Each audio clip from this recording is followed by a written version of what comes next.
Hello and welcome to Trinity Tuesday.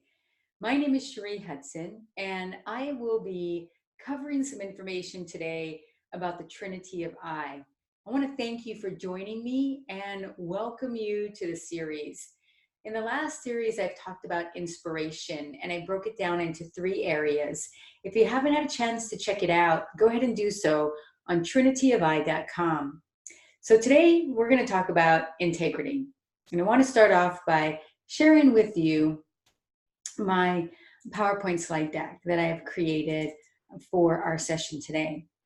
And taking a look at integrity, we're going to really delve into the depth of it because, no one wants to be accused of not being integrity because it questions our trust. It questions our truth.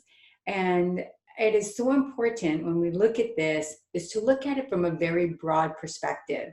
So as we get into integrity, as I've studied leadership development for many of years and taken a look at the three areas that keep bubbling up, they were inspiration, integrity, and influence.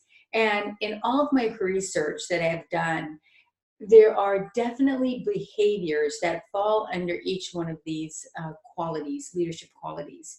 And so the behaviors that fall under integrity, the first one that we take a look at is thoughts, words, and actions.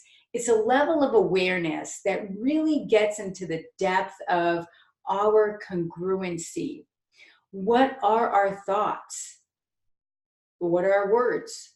And then our actions, because they speak very loud.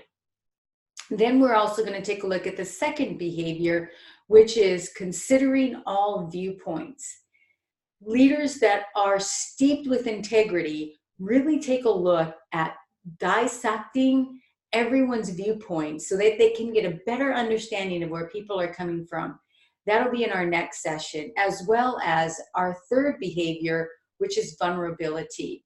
Very powerful for a leader who has integrity to be at a space of openness and vulnerability. And we'll talk more about that later on. So let's get right into it and take a look at the first integrity, the first behavior, I should say, and that's thoughts, words, and actions. So this is a really powerful experience in what I'm going to say. What are your thoughts? What is interesting is we really discount our thoughts. While our words and actions may say something else, deep down inside, there is a thought that can be out of integrity or not congruent. And what I mean by that is, for example, if you are teaching someone, and while in your thoughts, you are thinking, well, why can't this person get it? Like, this is really easy. I'm getting frustrated.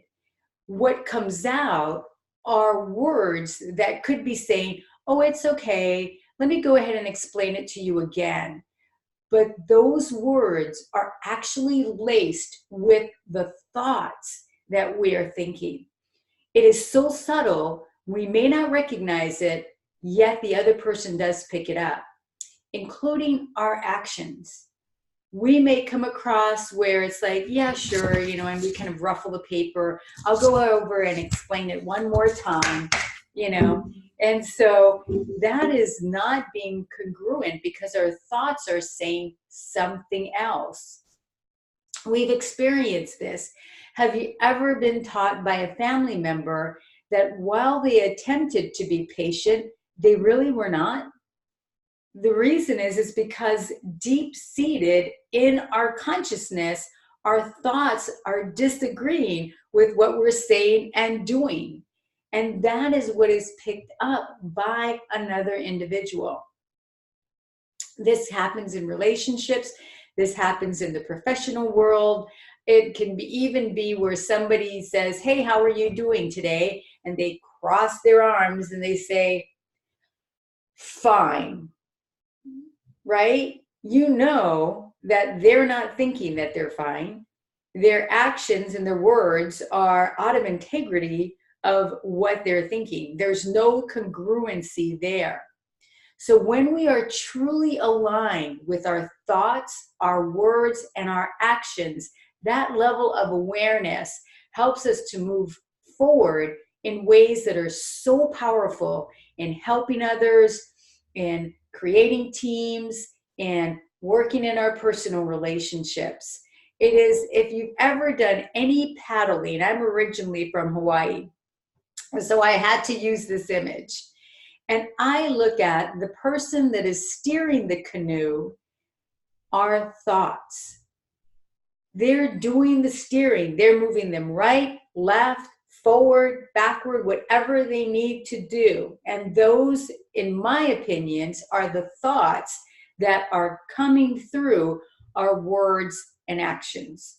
Of course, everybody needs to be paddling the same way. Could you imagine if there was one person in that canoe that was paddling or held their paddle the incorrect way? Where would they go? Nowhere, right? They would be spinning around or diving into different areas. So when your thoughts, words, and actions are incongruent, when they are of congruency, it is a very powerful place to come from.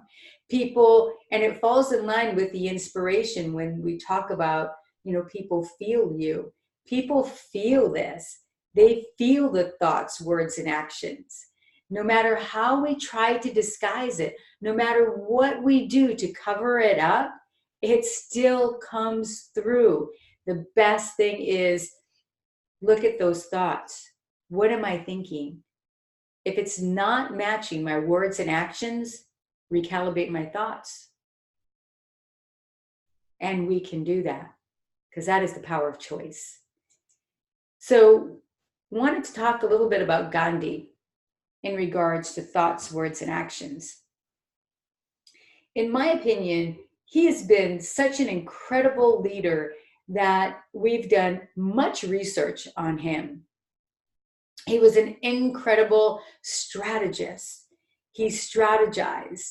He was profound in regards to making a statement and standing up and saying, no, I'm not going to move forward in this direction.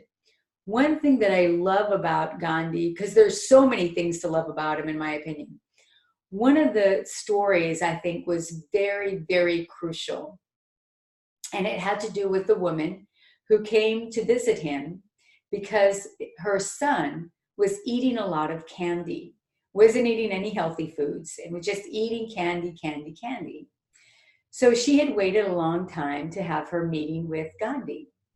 So when she did finally get to see him, she came up to Gandhi, told him the story about her son, and that he was just eating candy, he was not eating healthy foods, and everything like that. And he said to her, well, I'm sorry, but you need to come back. The woman was aghast because she had waited such a long time to have her meeting with Gandhi. And now he asked her to leave and to come back at a later time. Wow, that's totally spinned her. Yet she left and did come back. On the second visit, she went to see Gandhi, brought her son, and then her son actually had a private conversation with Gandhi. And then Gandhi gave the son back to the mother when she went home. And from that point on, he never ate candy, would eat healthy foods. The woman was amazed by what happened. She actually went back again to Gandhi, from what the story says, and asked Gandhi, what did he do and why did he send her away? And he said, well, the first time you came, I just ate candy. How could I ask someone to not do what I have just done? Profound. That's why I had to send you away. And the second time, I talked to him. It's amazing because that to me is like That example is like eating the candy. My thoughts, so deep. Gandhi could have not told anybody. He could have just said, oh, let me just talk to you about not eating candy, right? But he couldn't. It had to go deeper than that. Just like our thoughts, it goes deeper. When we are in integrity in our thoughts, words, and actions, we can truly move mountains. The second one that we'll talk about the next time is considering all viewpoints. We're really going to get into the meat about perceptions and talk about stories that deals with perceptions. And that'll come up in the next Trinity Tuesday. And then the last one, as I mentioned, will be vulnerability. So I want to thank you so much for being a part of today's session on Tuesday, Trinity Tuesday, and TrinityTWA.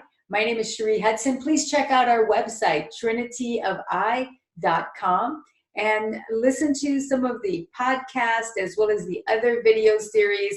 And I welcome you back to the next one. Have a great day.